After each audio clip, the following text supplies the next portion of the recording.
More than 100 migrants from Guatemala are now back in their home country. They were on board a U.S. military plane that landed in Guatemala City just yesterday. One of the migrants now tells CNN that he had been living in the United States for nearly 19 years. CNN's David Culver has exclusive new reporting from the tarmac when they arrived. Stepping off a commercial charter and onto Guatemala City's military tarmac, 124 migrants deported for illegally entering the U.S. Now, back home. They process past officials, including the country's vice president, and into a reception hall. Cookies and coffee await. One by one, they're called up to be officially documented. Now, that's a change from their status in the U.S.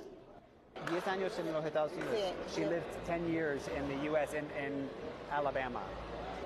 She did roofing, construction, and car repair while in the U.S. Here we meet Sara Totpotos. At 43, she says she carries a criminal record related to child endangerment. She was shopping at Walmart con tu nieto, no? Sí, con mi nieto. With her grandson, and she said he didn't have a car seat, and she was pulled over as she was leaving the Walmart by a police officer in Alabama. She went to jail for 2 months and was detained for 5 more months, she says, by immigration officials in Louisiana before being sent back here. She's actually grateful, thanking God for being back. Pero tú quieres regresar a los Estados Unidos? Do you want to go back to the U.S.? No, ya no. No. Ya no. Sara, seemingly uncomfortable though, speaking with us in what she's wearing. She's eager to get to her bag, which sits in a pile of plastic sacks and stapled shut. And as she heads into the bathroom to change, we meet Fidel Ambrosio. So how many years altogether did you live in the U.S.? Almost 19 years. 19 years? Yes. I'm scared, because now with Trump, they say they have to, go with a criminal, but we're not a criminal, But you have a trespassing conviction? Yes. Are you going to try to stay here? Or do you think you'll go back? I have to go back, for sure. You'll find a way back? Yes. While Fidel walks freely here, others are pulled aside by Guatemalan police as soon as they arrive, accused of crimes not only in the U.S., but also here in their homeland. They require a lot of resources so as to reintegrate the returnees. Pues de momento no hay una diferencia. Guatemala's vice president tells me it's about the same number, though, that have been arriving in recent years under President Biden. Though she says the use of U.S. military planes, which Guatemala is permitting, is new under President Trump. Back in the reception hall, we almost don't recognize Sara. She's changed into her indigenous wardrobe and feels more at home, now ready to step out.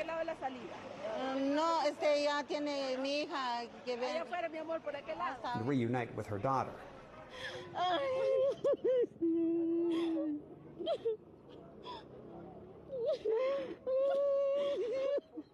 Obviously, there's a lot of emotion in that moment between Sara and her daughter, and I asked both of them if they have any interest for Sara to go back to the U.S. or for her daughter to go for the first time, and they were adamant. They do not want to go, and it seems that in many ways tends to echo what the Trump administration is hoping to put out there in their messaging from these deportations in part, and that is a deterrence factor to keep people from wanting to go into the U.S. in the first place.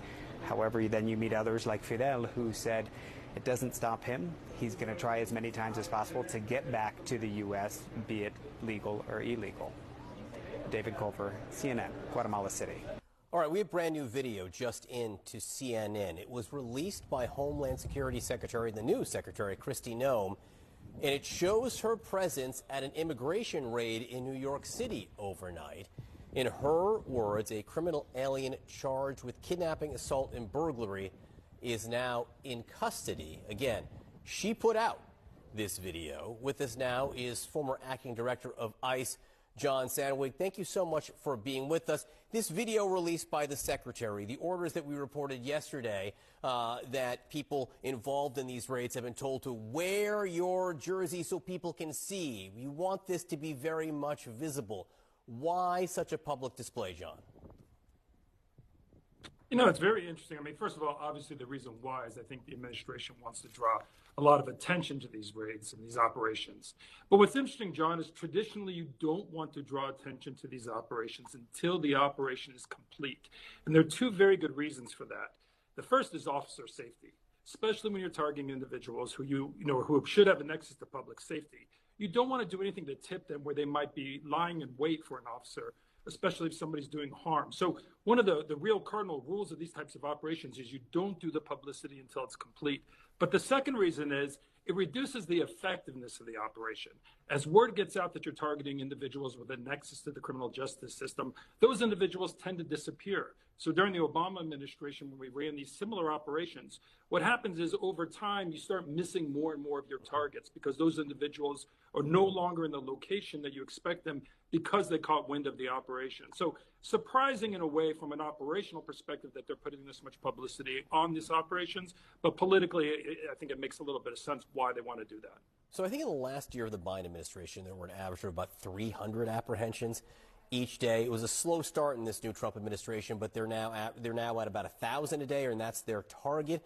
Besides the difference in the numbers, John, what do you see as the biggest differences in approach between the two administrations so far?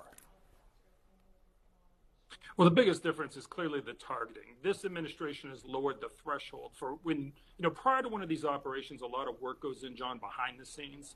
The agency is running records from the criminal justice system, probation and parole records, cross-referencing that against immigration databases to try to identify the targets. This is a tactic that was done throughout ICE's history, the Obama administration and the Biden administration included. But what happens is when you're doing that, you set a threshold. What type of crime is a serious crime that we're going to prioritize? Are we going to arrest what we call collaterals, individuals that we encounter when we're going after the criminal who may not have any nexus to the criminal justice system? So the Trump administration has lowered the threshold, including individuals charged with less serious offenses like traffic offenses or people who have not been convicted. Secondly, they've been very clear that when they go to a house, if they find anybody who's undocumented there, everyone will be arrested regardless of whether or not they have any nexus to the criminal justice system. So talk to me more about what you just called collaterals, because Tom Homan said, quote, I don't think we arrested any families. We've arrested public safety threats and national security threats, bottom line. Yeah, I mean, when you go on these operations, you knock on a door and you're looking for a certain individual. You may or may not find that individual there, but you often find that someone's living with other undocumented people. So group homes are very common where you have multiple families living in the same house, or you might find that person's family unit there. Traditionally, during the Obama administration, we would direct ICE that unless the individual you encounter has a nexus to public safety, you don't take them into custody.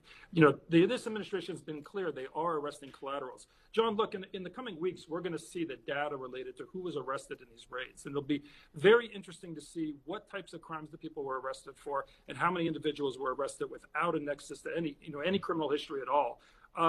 Just knowing how ICE operations work, knowing the limited number of high-value targets that there are, I'm very confident that we'll see a lot of individuals who were arrested after having been charged with or maybe convicted of what would commonly be considered lower-level offenses, and a lot of these collaterals were arrested, individuals with no nexus to the criminal justice system at all. And you think we'll see that data? Yeah, I think, look, historically, ICE does release that data, including during the Trump administration. And John, again, it's just very illustrative. If you look at the Trump administration data, in 2019, prior to COVID, they arrested something like 63,000 individuals who were just charged with or convicted of traffic offenses. And the bottom line, John, is, again, there's just not that many of these good targets out there. But really, that raises another question, which is what's next? And you heard Tom Homan say, this is going to continue. We want to continue at this tempo through the full year. And I'm going to be very interested to seeing what type of targeting, who they start prioritizing after they exhaust this criminal population. This part of it is the low-hanging fruit of the system in a sense, because you can just run these records and get good leads of individuals who've been charged with or convicted of a crime. But that's the natural place you start. The question becomes, what do you do next? And I saw Tom Homan say that maybe you're going to focus on fugitives. But you have to remember, the fugitive in the immigration context is different than the criminal. This is not someone who's been charged with a crime, but someone who's been ordered to leave the United States by an immigration judge and didn't leave. Typically not a criminal population at all. All right, John Steinweg, as always, you give us such great information and context. Appreciate your time this morning.